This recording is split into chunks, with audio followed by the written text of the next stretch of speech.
یکی از خیابون هایی که در استانبول هست و رفتیم که کسان ثروتمند اینجا زندگی میکنن و نزدیکی محل زندگی مونه.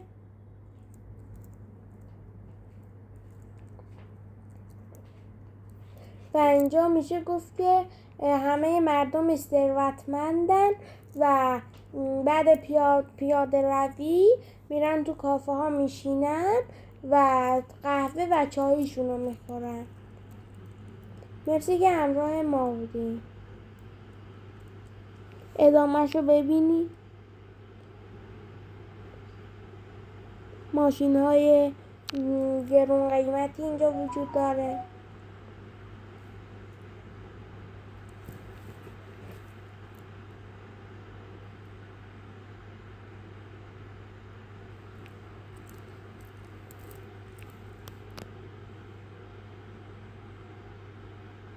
خیلی این منطقه قشنگه.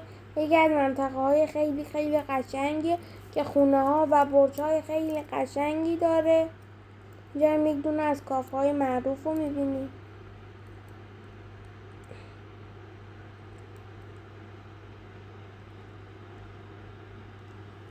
لایک و سابسکرایب یادتون نره.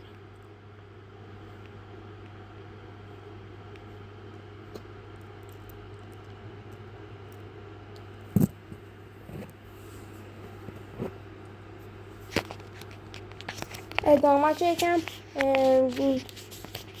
از پایین فیلم گرفتم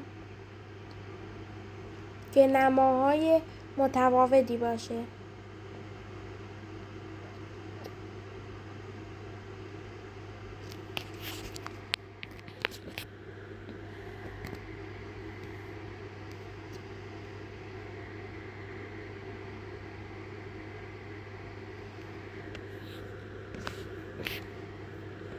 و مغازه های مارک زیادی در این منطقه وجود داره.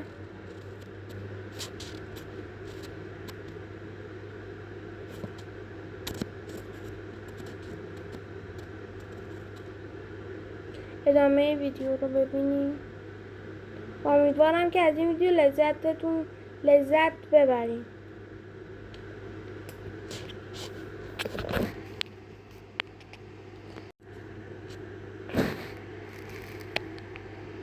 باز هم میگم این منطقه خیلی قشنگه.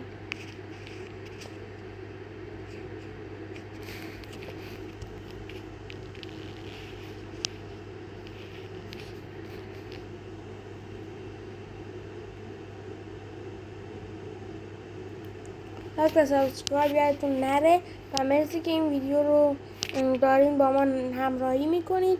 خدا نگهدار.